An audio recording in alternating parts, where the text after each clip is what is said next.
Hello, everybody. Thank you for tuning in today. This is the last episode of 2018, the 50th episode of Hear Her Sports podcast, and the beginning of the third year of Hear Her Sports. I'm really looking forward to another year of talking to wonderful female athletes. There are some incredible guests lined up already. I'm looking forward to another year of being inspired. Once again, this year, I'm a better person thanks to all the women in sport who have been on the show. In today's episode, biathlete Deedra Irwin says, I love putting in the work to improve myself. That direct link between work to results is a real appeal of sports, lifting more weight, running faster, having a greater understanding of the mind-body connection, and in Deedra's story, falling down less. I'm excited about today's episode because we get into some details about the sport and about being an international level athlete. Biathlon, the shooting and skiing kind of biathlon, is really popular in Europe. So much so, there are dedicated biathlon stadiums. Deedra talks about the crowds and how overwhelming that hubbub is. One reason the sport is popular is it's a nail-biter. The shooting adds unpredictability so anyone can win, and often the race comes down to the final targets. I find the combination of heart-thumping exertion with tiny target control fascinating. It really highlights how important the mental game is in sports. Deedra has some fun stories about starting out in skiing and not being good. We also talk about the injuries and recovery, both mental and physical, how important and wonderful her new USA Biathlon teammates are, traveling, donuts, and dogs. Well, let's get started. Welcome, Deedra. Thank you for taking the time out of your training to be on the podcast. I really appreciate it. No problem. Could you start by introducing yourself and maybe talk about where you are in your season right now? Okay. I'm originally from Pulaski, Wisconsin, but I've lived quite a few places since then. I'm currently training in Craftsbury, Vermont, before I head over to my first official races of the season over into Europe, and I will be heading out this Saturday. Oh, my goodness, right away. Yeah, pretty soon. So, and then I think my first races are the weekend after I travel. I don't know the exact date. And where is it? Did you say already? No, so the first races are in Ridenown, Italy. And then the week after that will be in Obertiliac, I think is how you pronounce it, and that's in Austria. Have you been to these places before? I was in Ridenown last year for Open European Champs. That was actually my first international biathlon race. So it'll be kind of cool to go back to the first place I raced biathlon officially. Right. When I was racing and traveling around, people always asked me, how I like these different places. Do you get to see them very much? Yeah, so we we spend about a week there, and so we see a lot of where we ski, but I guess the towns where we go so far for my experience haven't been too big, so it's pretty easy to kind of do a single walk around. It's usually up in the mountains in a tiny village somewhere that doesn't take American Express. So so I've only been to a couple places for biathlon, but other places I've been for skiing, there's quite a bit of time to go look around the cities and hang out outside of, competition areas. And you said that these trips, at least the ones coming up, are self-funded. So where are you eating, and are you hanging out with teammates at all? Yeah, so they cover all our logistics while we're over there and then send us a bill later. So oh, you're kidding.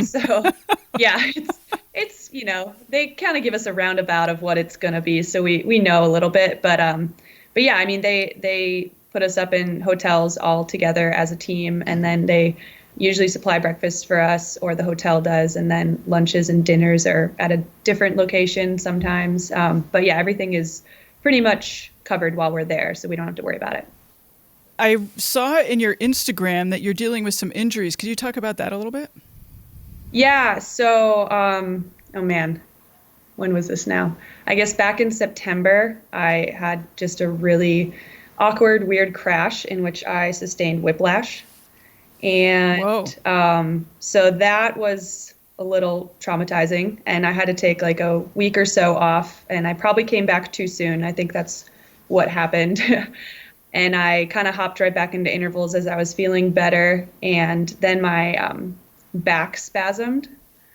And I think it kind of all had to deal with all my nerves down my spine were just really hyper excited from the whiplash. And so then I had about a month of training out in Utah where we actually were doing our World Cup trials, where I was trying to keep up, trying to kind of just deal with it. And the pain just kept getting worse and worse. And I made it through trials okay and qualified for this trip, which was nice. But I did have to go home for about a month and do some really intense recovery, I guess.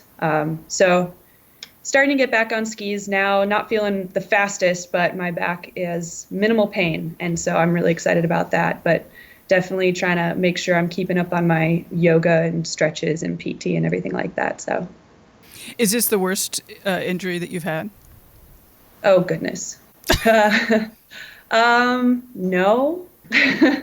I ran collegiately, and so I had quite a few injuries while I was in college, from like Achilles tendonitis and shin splints and plantar fasciitis and stuff like that. And I don't think anything can really compare to those because they're just so nagging and consistent. And, even when you can try to come back, they kind of come back to bite you at the worst time. So I've had a lot of overuse injuries throughout my athletic career in both running and skiing. So this one is probably the most consistent injury I've had for skiing, just back issues, especially once I started biathlon, because, you're carrying an 8-pound rifle on your back and you have to kind of twist into some weird positions to make sure you're stable for shooting. So it's a little different than just cross-country skiing. So I'm always interested in athletes who get injured and sort of how they manage being injured. And a month is a pretty long time, particularly at this time of year for you, isn't it? It is a very long time. And so I can't say I probably did the best. Looking back, I wish I would have hopped on a cycling bike a couple more times and done some intervals. But I mean, I think it's mentally tough and it's physically tough, just kind of convincing yourself to take it easy, make sure you don't come back too fast, because I think that's what happened to me the last time. Just came back too quickly and, ended up doing more damage than good. And then also just like mentally getting through the fact that you're not doing anything and everybody else that you're trying to compete against is out skiing and shooting and, getting faster and better. So, it's a give and take. You want to get healthy, but you definitely have to, get through that own like personal battle of just knowing that you're doing the right thing and hoping that you can, still keep up when you come back.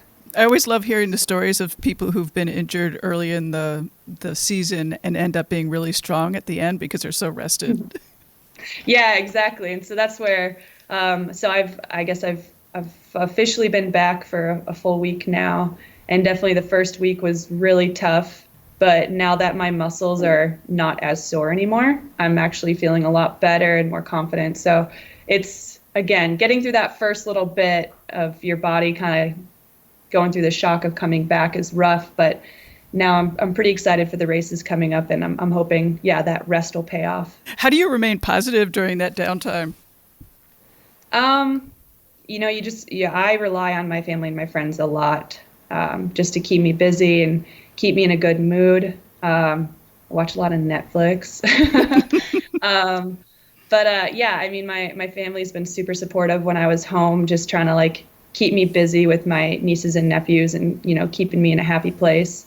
And, now that I'm back out training with my coaches and teammates, they're definitely, supportive, and they've all been through it at some point in their careers, the same thing I have. So it's, nice to be surrounded by people who kind of know what I'm going through. And, they see me struggling and they see me frustrated, but, they try to keep a smile on my face and, they know there's better things to come. And me too. It's just, takes a little bit to get through that initial break. Right. Where do you normally train and how does a normal week run? I don't know if this will be hard since you have been injured, but. No, I mean, it's I guess I've been professionally skiing for 2 years before I started biathlon. So I've only been doing biathlon for 1.5 years now. So after college, I graduated from Michigan Tech in 2015. And when I was at Michigan Tech, I was a 3-sport collegiate athlete. I did cross country running, skiing, and track. And then after I graduated, I wasn't really sure what I wanted to do. Had some plans of maybe going to grad school, but didn't get in. So then I decided to go ski for a professional team out in Sun Valley, Idaho. So I skied for them for 2 years. And then I got picked up I guess not picked up. I guess I got invited to a talent ID camp for biathlon where they pretty much teach you how to shoot and, give you the basics of biathlon. And then at the end of the camp, they either, offer you, a training spot or not. And they offered me a spot, and I was really excited for the new challenge. And so I've only been doing biathlon officially, I think, since last fall. So what was it about you or your skiing that interested the federation? Well, I have a few friends that I'd known for a few years that were on the team that also made the switch over from Nordic skiing. And so I guess our personalities were pretty similar, and, they thought I would do really well with the shooting. And I never really shot before, so I was willing to give it a try. And it's something that, I started skiing pretty late in my career, I guess, compared to other people. And I'd heard about biathlon pretty late, and I was not very good at skate skiing. And skate skiing is the major thing you do with biathlon. And so I never really thought about making the switch. But then after skiing for a couple years professionally, I got better at skate skiing and kind of thought, well, maybe I can try to learn how to shoot a gun now. So I came to the talent ID camp, and I'd never really shot a rifle before. So it was pretty easy for them to show me the proper positioning and everything like that. So yeah, it kind of just was really simple for me to kind of hop into it. And the coaches were really supportive of my switch, even the coaches I had in Sun Valley. And, the teammates, I already knew them for a couple years. So it was a pretty cool adventure to kind of give it a try. I guess I was kind of at a point in my cross-country career where I was ready to retire. And I was like, okay, well, I got one more year of Nordic skiing left in me, mentally and physically. And maybe I'll just do it biathlon and see what happens.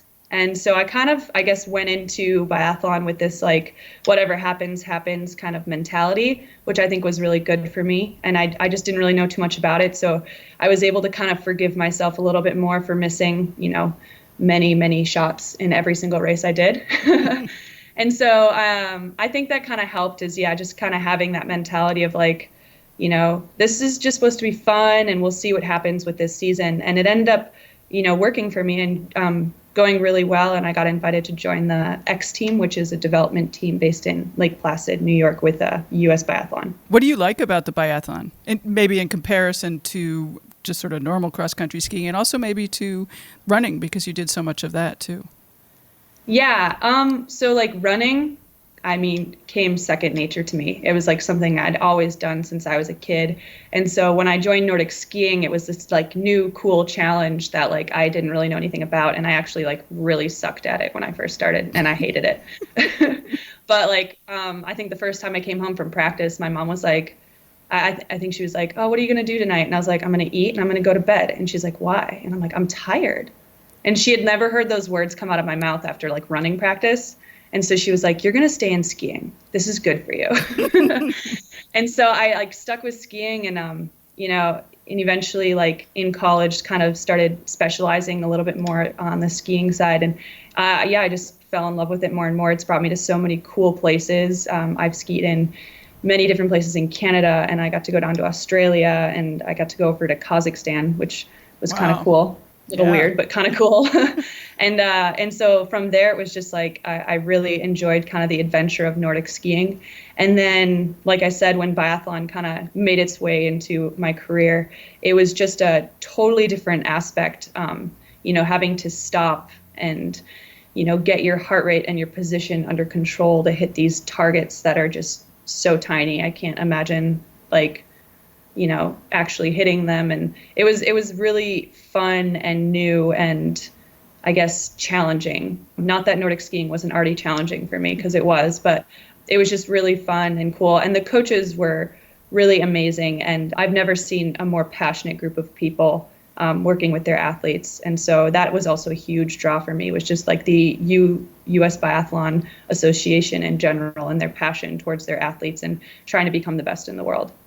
They just had a coaching switch. Is that going to affect you at all?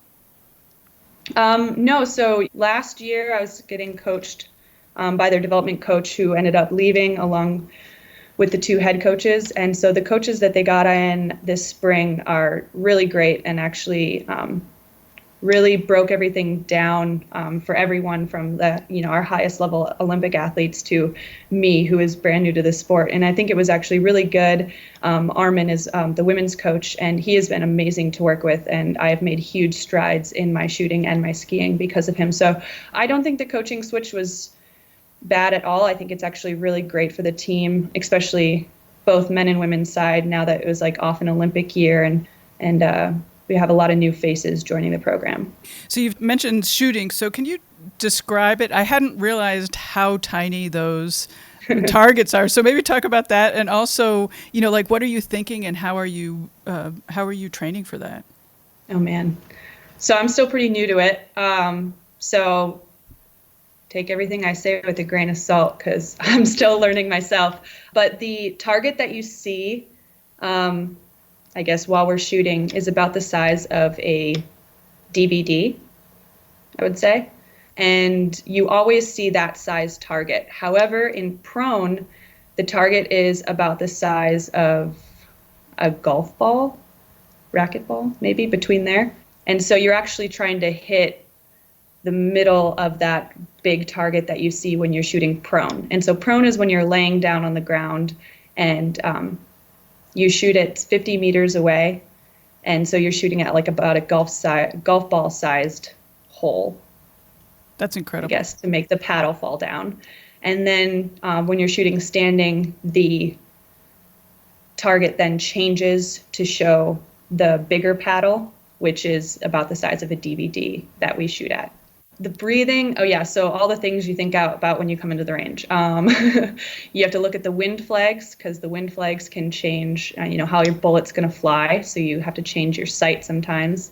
You get down into position and you want to make sure your position's really strong and stable. Yeah, you're working on your breathing because you don't really want to be inhaling or exhaling while you're doing it. So you kind of exhale and stop for that quarter of a second and then pull the trigger. And pulling the trigger is actually another thing you have to think about because, if you pull the trigger too hard, you could move your rifle just the tiniest bit and miss the target. So, yeah, there's a lot of things that we're thinking about when we're getting into position and actually executing the shots.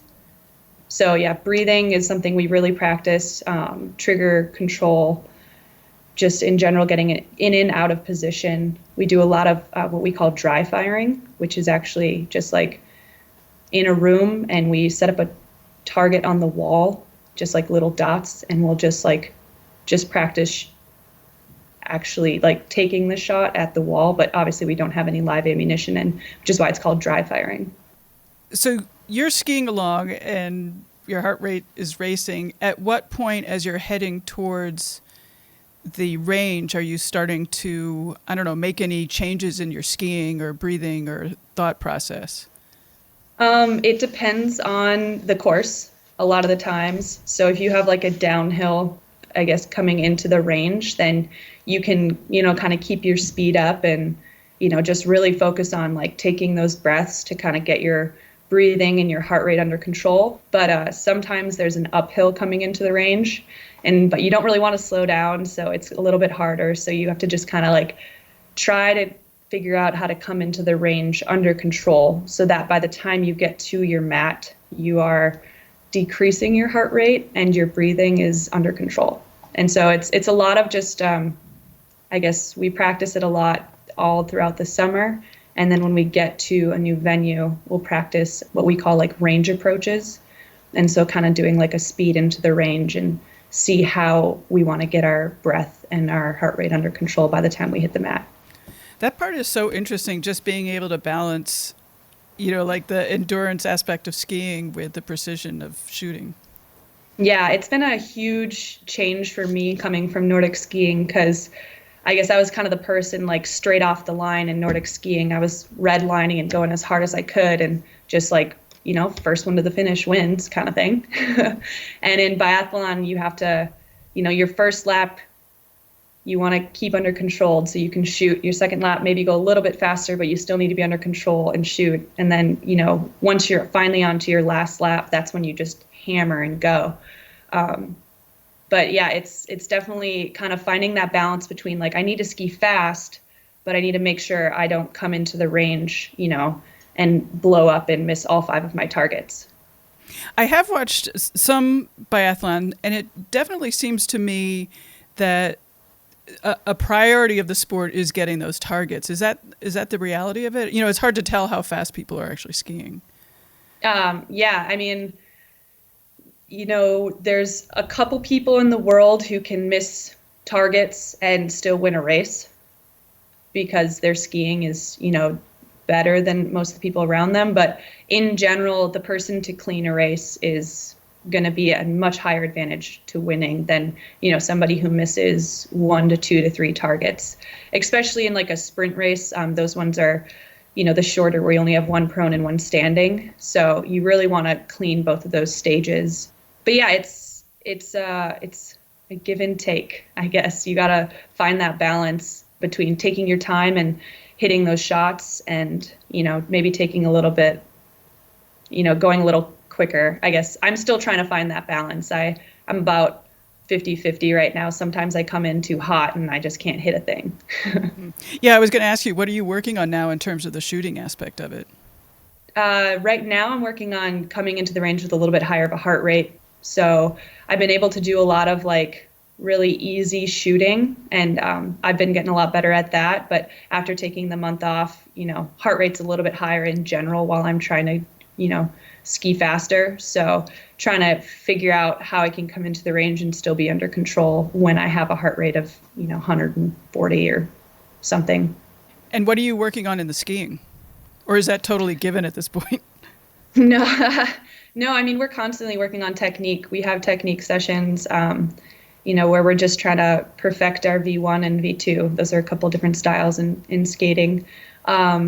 And, the more efficient you become in your Nordic skiing side of it, the easier you're going to come into the range under control.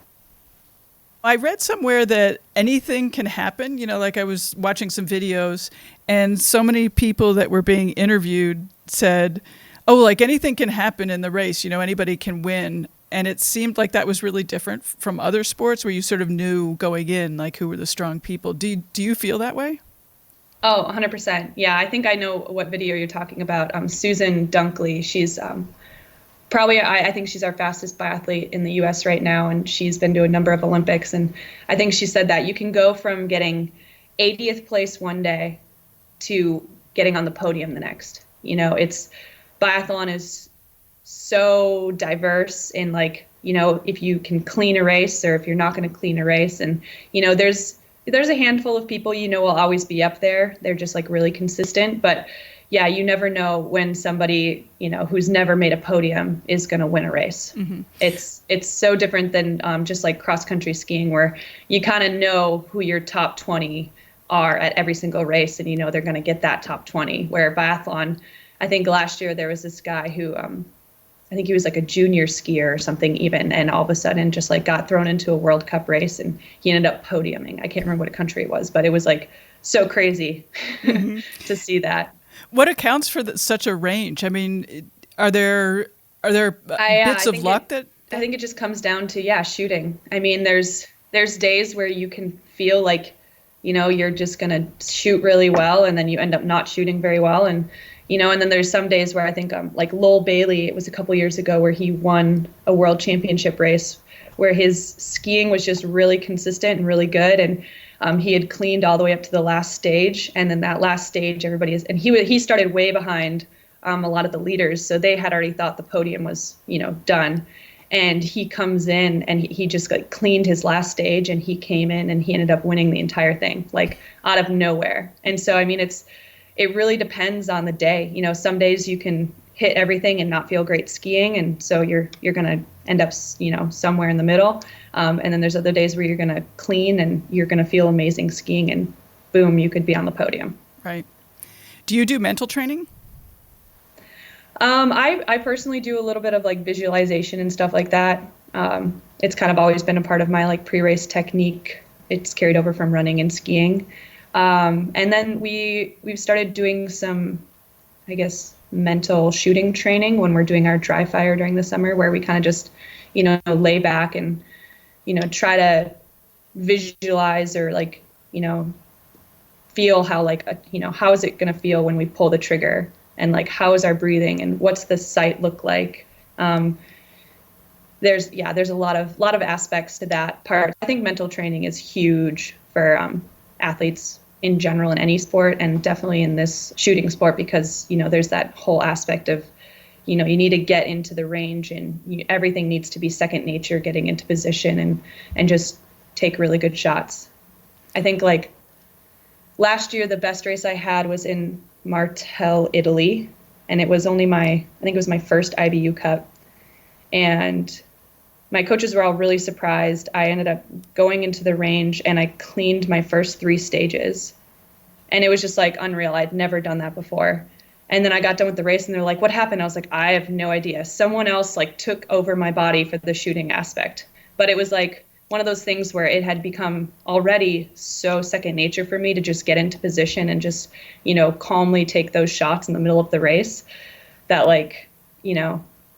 it really, really benefited me that day. And I think I got my first top 20. That's awesome. It's very cool.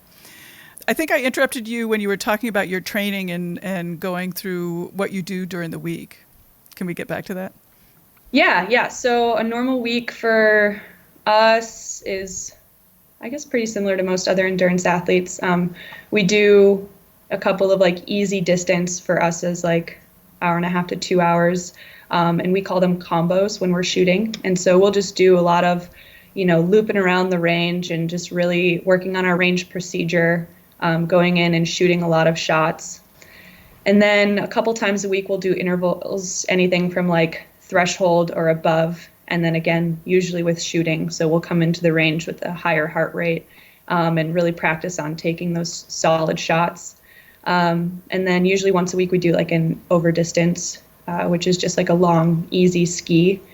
And then we always do 2 days. We have a morning and afternoon workout, and the afternoon workout usually involves like some sort of running or cycling, or we have these machines called ski ergs. And so we'll sit on those and just work on some, kind of like easier stuff. And then obviously coupled with core and strength a couple times a week. So pretty basic, I guess, endurance plan. One added aspect, I guess, that we have is the shooting aspect, where we do spend every day, if not every other day, on the range doing a lot of shooting procedures. And then also at night, which is when most of the athletes do it before they go to bed, we'll do a lot of dry firing. And that's just, like I said, at your house, no ammo, getting into position and like really work on trigger squeeze and breathing and bolting and all the different little aspects that maybe get ignored a little bit when we're actually on a real range.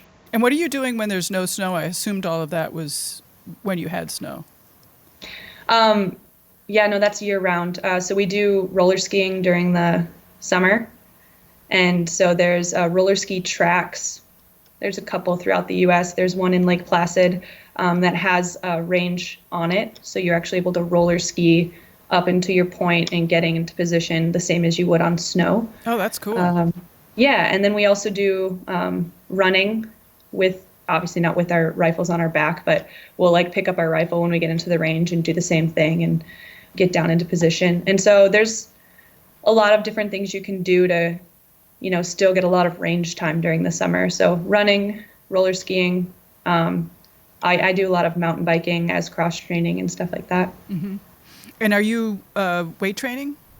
Yes. And so, yeah, we weight train year round. Oh, you do? Huh. Yeah. So during the summer, we'll weight train twice a week. And then during the winter, we'll still weight train twice a week, but it'll usually be lower weights, more explosive, more powerful movements. So we're not too sore, but we're still keeping that, I guess, explosive, snappy feel going.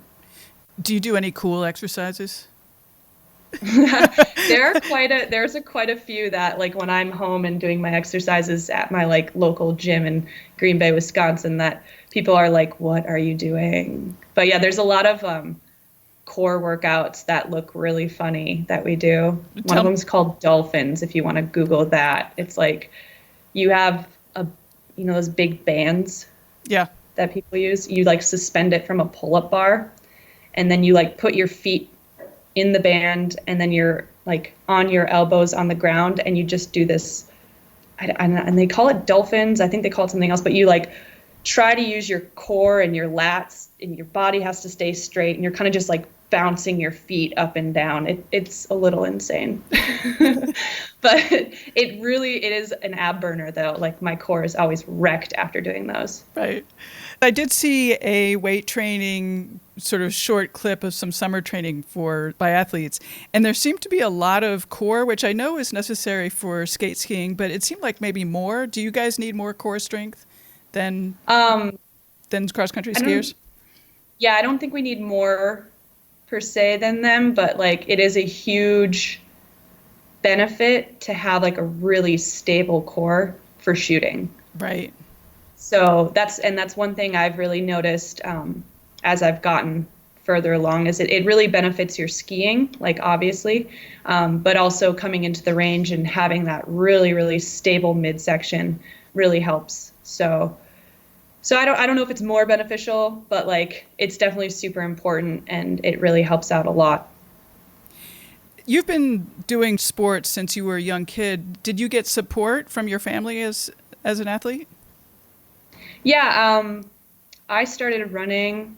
I think I had this like intramural track meet that they threw me into in like 5th grade, like my school did, and I like beat all the boys in the mile run. It was insane, and it was like one of those like aha moments for me that I was like, this is really cool. I want to do this. And so yeah, I've been running since I was in 5th grade, and also did soccer and basketball and stuff like that throughout middle school. And then it was in high school, I think, when I finally I guess more specialized for running, and I was swimming during the winters, and it wasn't really, I guess, like enough for me, and that's when I joined Nordic skiing. And so my parents were super supportive, behind my running my entire, youth. And then when skiing came along, they were a little like, oh, this is expensive. I don't know. But they saw how much, I guess, potential my coach saw in me. And I really, fell in love with it after my first year of being absolutely terrible. They've been super supportive ever since, and, throughout college. And when I told them I wanted to do it professionally, they were a little like, how, what? Like, we were still so new to like the ski community that like didn't really know that was a possibility. But once I kind of explained it to them, and, I had this like, plan, a very minimal plan, but like I had a plan. And I was like, I'll try it for a few years and see what happens. And, ever since then, it's pretty incredible, how much they've put up with for me. So, yeah, my parents have been super duper amazing about me pursuing, trying to become an Olympian. Nice. You've mentioned a couple times not being very good when you first started. Like, why did you continue? Oh my goodness. I honestly have no idea. Were you really that bad? I was really bad. It was, well, the thing is like my learning curve, I think, ended up being pretty good. But my mom, she loves telling this story. She's like, my first year, I would get done with the race, and every time she'd be like, okay, how did this one go? And I'd be like, well, I only fell 8 times. And then like the next race came, and, she's like, okay, how did today go? And I'm like, well, I fell 6 times. And I was like, okay. And then like the next race came, and I'd be like, I only fell 4 times, and I got through that first year, and the next year I actually did, some actual summer training. That was the first time I'd been exposed to a program that actually trained during the summer, because otherwise I kind of just ran on my own. And so I worked with the program, and they trained me during the summer, and I noticed huge gains in my skiing because they got me on roller skis. And then the next year I came back, and I didn't fall in any of my races, and I ended up placing at state only in my second year. And so to the point where like a lot of people were like, who is this Deedra Irwin girl? Like, where did she come from? And so, but yeah, I think it was just, I was able to look at the positives of every race, because my parents, weren't like looking for me to win anything like, normally in running. And so it was more just like, how many times did you fall? And each time it kept getting less and less. And it was just like a very, positive experience for me compared to like running, where running was very intense for me when I was growing up, just kind of like I'm really competitive. I think skiing is really interesting because, on the surface, it appears like it's like running, and it's just so not the same. Yeah. And, Yeah. the whole part of having to balance on one foot versus the other and being, willing to totally shift your weight over can be scary, and is something you have to learn how to do. Yeah, it took me a really long time. Like even in my like, high school years where I was getting better and I was able to keep up with people, my technique was still terrible. I just had like an engine. But I think I remember one of my skis, one of my coaches was like, all right, today's a classic race. And I was like, okay, like, what do I do? He's like, just put a ton of kick wax on my skis. It's like, just go for a run. And my technique was so terrible because I was like running on the trail, like trying to figure this out. And it was just hilarious.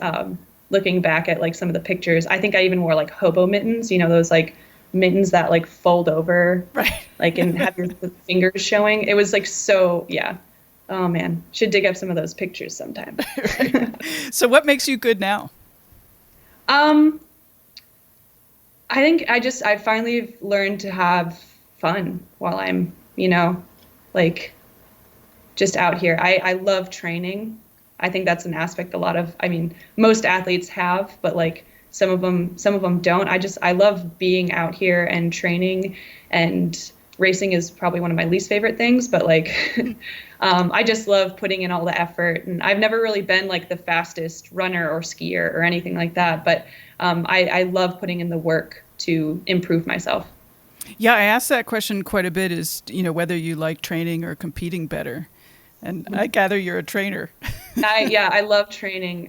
It's the cool part, I guess, of the sport is I mean, except for when it's raining, I don't really love going out in the rain, but like, on like today, it was just like a beautiful day in Craftsbury. The sun was out and the trails were just perfect, a little bit of snow. And it's just really enjoyable, like to be able to like, this is my job. I'm able to like go outside and, just train and live life and have fun. How do you feel about competition? Oh man. I'm like the weird, goofy person on the start line because I'm like so overly nervous that I'm just trying to like calm myself down by like dancing and singing. So, I mean, I do love racing. Like you can't not love it, but it is one of my least favorite parts, I guess, because I'm just so competitive and I want to do so well. And on days that I'm able to do well, it's like awesome. And on days I'm not able to do well, it's, kind of that mental battle. But I think I've gotten a lot better at like kind of getting over those bad days and, pushing through to the next race. What's it like, sort of being on the, sort of the world level circuit, traveling with a bunch of other really strong women that you see on a regular basis and sort of competing to be the best in the world? Oh, it's amazing. It's so cool. Like, you would have asked me however many years ago if I ever thought I'd get to this point, I would have been like, haha, no. But like, it's been such a really amazing experience for me to be able to like, I guess, train with them and be around them and see their positivity and just like, know that they're going through the same things that I'm going through. I'm really excited to get over to Europe and see everyone again. It sounds like biathlon is really popular in Europe and pretty much everywhere but the United States. How do you deal with all the crowds and the noise and stuff, when you're coming into the stadiums? Oh, man. Well, so I've only done a few races over in Europe, I guess last year when I made the, a couple of weekends that I raced there. And I remember my first like time going into like a real biathlon stadium. I like that, the real biathlon stadium. Yeah, it was insane. I was just so overwhelmed and it wasn't even on a race day. It was like a training day. And there was just so many people around and like so many coaches and like, they even had announcers for a training day. It was insane. And I was just like shaking. Like I was just so like overly excited and overwhelmed. And, my coach was like, why are your shots like, they just don't seem like they're grouping very well. And I just like went up to him and I showed him my hand and I'm just like, I'm shaking. And he was like, go ski it off, try to calm down. And so it took me a few days to kind of like get through that like really overwhelming environment for me. Cause biathlon is quite a bit smaller in the US. And even like Nordic skiing, I mean, not a ton of people, watch it. And like, there's not stadiums of people watching you shoot, And so, yeah, it was a little overwhelming. But after you get through that, like I said, I think it was only like a week later, I raced in Martel. And, you kind of get to this state where you get in the range and you don't even hear anybody else. Like it's just, you, your gun, and the targets. And it's pretty insane being able to get into that. I guess people call it like getting into the zone. Right. Yeah, I was going to ask you if you were good at that. Yeah. Yeah, it takes a little bit of practice, and it definitely doesn't happen to me all the time. But like when it does, it's really cool to be able to just have that, I guess, hyper focus when you need it. Yeah. You mentioned earlier the Olympics. So is that on your list? Yeah, definitely. My goal is to make the 2022 in Beijing. So very, very great. Yeah, I went to trials last year, and obviously it was my first year in biathlon, so I wasn't expecting too much. But that was like a really cool experience, and just to see all my, new teammates and friends go through that and be able to go to the Olympics. And, even though I wasn't there, being able to kind of share that, experience with them was really cool. So what are the steps between now and then?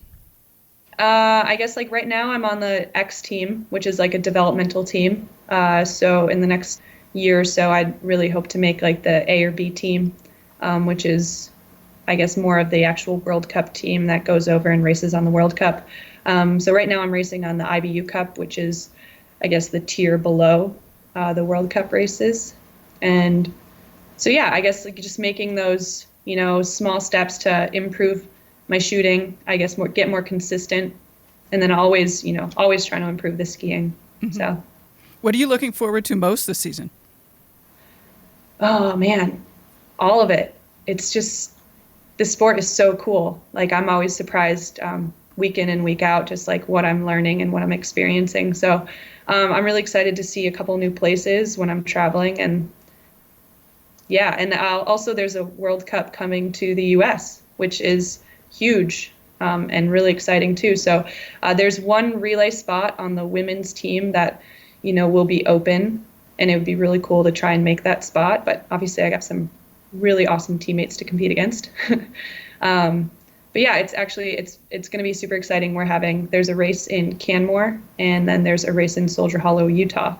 And so it'll be really cool to have, the entire World Cup circuit, all the different countries coming over to North America for a couple weeks to race. Yeah, yeah. And how long does your season go? March, I think. Yeah, I don't know specific dates, but usually mid-March, I think, is when the last World Cup is. And then the end of March, we usually try to have a nationals race, a U.S. nationals race, where everybody gets to come home from wherever they were and, do a final racing of the season. Are you good at taking time off after that? Yeah.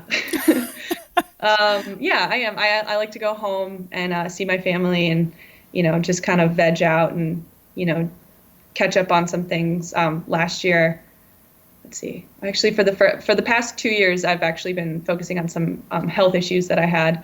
And so I've been able to like really work on my recovery then because it's required. But yeah, I guess I'll elaborate on those. Last year I got a septoplasty because I had a deviated septum. And the year before that, I actually got a heart surgery ablation because I was dealing with a SVT, if you know what that is. I don't. It's called supraventricular tachycardia. It's weirdly common in endurance athletes, but I think it's like a genetic thing. Mm-hmm. Ever since I was a kid, I would get these racing heart arrhythmia palpitations where my heart rate would get, all the way up to like 230 beats. And it would cause me to faint if I couldn't get it under control. Oh, you're kidding. Wow. Yeah. And so I'd put it off pretty much my entire high school and college career. And I finally last year or 2 years ago, I guess, was like, if I want to continue doing what I'm doing, I need to like figure this out. And I, researched a really good surgeon, and he was able to fix me up pretty simply. Actually, I'm kind of surprised at how easy everything was. So yeah, but that was definitely something I had to, take some time off to recover for. Yeah. I love how you just said, I want to keep going, even if it requires surgery.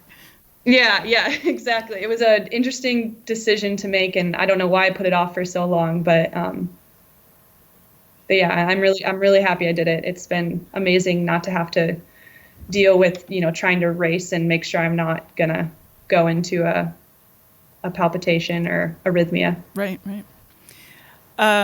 Most endurance athletes, if not all endurance athletes, have to think about food all the time because caloric needs are so high. So what do you focus on? Eating constantly. Yeah, no, I don't really follow any specific diets. I tried in the past and it just really like stressed me out and made me like, pretty unhappy. So now it's like, just eat what's in front of me, eat as many times as I want. Recently, it's been donuts for me. You really aren't thinking about it. I love donuts so much. Potato chips. Yeah, I mean, I'm a snacker for sure. Burgers and pizza. I'm not a really good person to ask about a healthy diet, but like I do like to eat food. Yeah, do you think at all about protein or carbs or anything? Definitely. I mean, yeah, I make sure I eat protein pretty much at every single meal. Anemia is a huge thing that a lot of endurance athletes, especially ones that are working out 3 to 4 hours a day, have to deal with. I take supplements. I take like an iron supplement, and I also try to make sure that I'm eating, a lot of red meat and stuff like that. And then as for carbs, I pretty much catch up on my donut intake pretty easily. But otherwise, we all love pasta a ton. I think the biggest thing for us as winter athletes is actually the other vitamins, vitamin D, stuff like that. We don't see the sun a ton. And when we do, we're usually covered up, so we don't get that natural supplement in. So we try to focus on eating a lot of vegetables, and that's something I've really tried to push for myself in the past couple of years, is making sure I'm eating all the right vegetables and, adding enough greens and reds and oranges to my diet and all the different colors. What about while you're training? Are you eating anything or drinking, any Gatorade type stuff? Yeah, so during training, if it's a little shorter, I mostly just make sure I'm focusing on drinking water. But like the longer ones, I'll bring, bars with me that I'll either make or buy. I'm an ambassador for Scratch Labs, if you've heard of them. And so I love their products. They're some of the first products I've ever been able to use that doesn't kind of give me that like gut rot sugary feeling after. Yes. I eat their bars. They started making bars now. They have a recovery drink, which is like, just a really nice carb drink. It's not like a, high in protein. I think it just has carbs and probiotics, which is like really nice for my stomach. And then they also have their, sports and hyperhydration and stuff like that. And so, yeah, those products, I definitely try to use them, depending on what type of workout I'm doing. You said you made your own bars? Yeah, sometimes, oatmeal bars, I guess, is kind of like the bars that I make. I have a pretty sensitive stomach when it comes to like training. And so like in the morning, I have to eat pretty basic foods. I can't really eat like peanut butter or chocolate or anything like that before workouts, because like during workouts, it kind of upsets my stomach. And so, yeah, so I usually make some like pretty simple, like kind of oatmeal bars, or for after I'll make something that maybe has like chocolate in it. Do you have, like on race days, you said that your stomach is sort of sensitive. Do you have trouble on race day? Yeah. And yeah, it's, you have to wake up usually a lot earlier than you're used to, because you want to like prepare everything, and you have the nerves going. So I, in general, have a hard time eating before races. And so, the more things I can kind of like add to my diet in the morning, like at least makes it more interesting for me to eat and hopefully calms my nerves a little bit. So I'll usually just eat like plain oatmeal with like, maybe some honey and yogurt, and then like try to like scramble some eggs to make sure I'm getting some protein, and, toast or a bagel or something like that.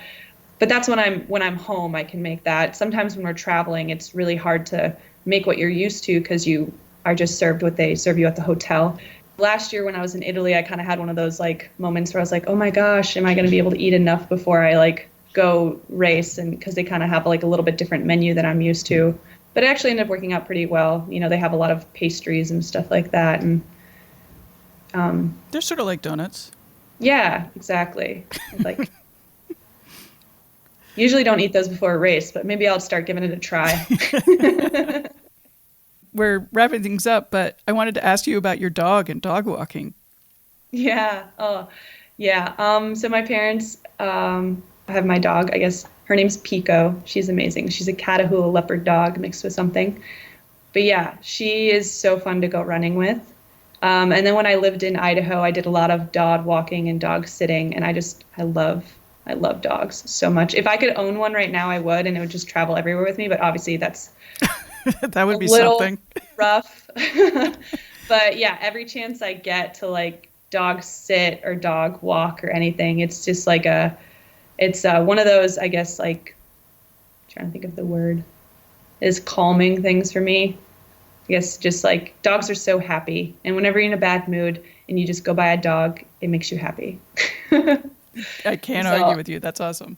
Yeah, I mean, it's sometimes gets out of hand with me. Like if I'm at a race or something, I see a dog, I'll like sprint to it. Probably not the best thing to do, but but usually people are pretty chill about letting us all pet the dogs and everything. And a lot of my teammates are the same way, where if we could have like a dog that just travels with us and, over to Europe, it would make us so happy. Maybe we can make that possible in the future. Yeah, you need a mascot dog.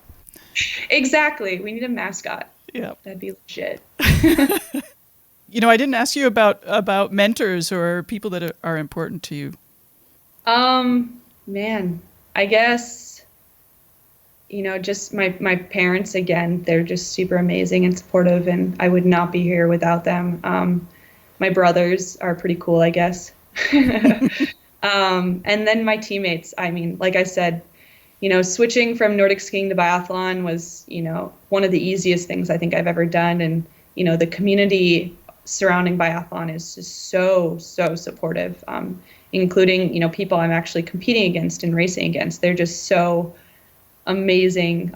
They're so respectful, and, they're just trying to help you better yourself. And, I hope to get to that point where I can, mentor other athletes coming up through the program too. And so it's just been so cool. I mean, the biathlon community in the US is so small, but they are like some of the coolest, most amazing people I've ever met. I love that. You've mentioned that a couple times, how great your teammates are. I think that's awesome. Yeah, it was one of the definitely defining factors for me joining the team, because I went to the talent ID camp and I wasn't really sure how they'd, feel about, me coming over from Nordic skiing, but like right away they were just like, we're super excited. This is the most women we've ever had, like, training together. And, if you want to do this, like, we're going to help you. We're going to work with you. And, it was very nice to kind of hear that from, people who eventually I was hoping to compete against. Right. Mm-hmm. Well, that's great. And thank you, Deedra, so much for being on the podcast, and good luck this season. I really am going to enjoy watching you. Thank you. I really loved being on my first podcast. Excellent. It was a treat to talk to you. Thank you. Thanks to this week's guest, biathlete Deedra Irwin, for joining me just before starting this season's racing in Europe. You can follow her on Instagram. That link is in the episode notes at hearhersports.com. I have a really big goal for 2019, increase listeners 100-fold, and I need your help. Pick a favorite episode and tell 2 friends about it. The new year is typically a time when we think about getting fit and healthy anyway. My guests can motivate that work, so spread the word. Thank you for listening, and Happy New Year. Our theme music is by the band Goldmines, our logo by Agnes Studio. I'll be back in 2 weeks. Bye-bye.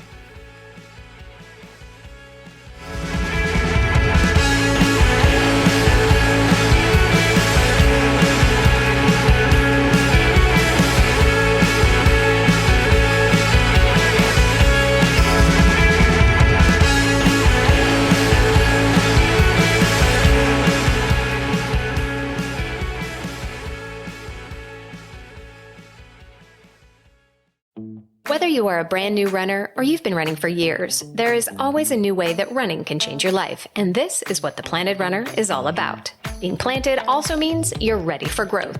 You can start exactly where you are right now and get better. I'm Coach Claire Bartholic, and I've coached hundreds of runners of all ages and abilities with science-backed training, nutrition, and mental strength techniques. And on the Planted Runner podcast, I'll share it all with you. You can be a better runner at any age. I'll show you how.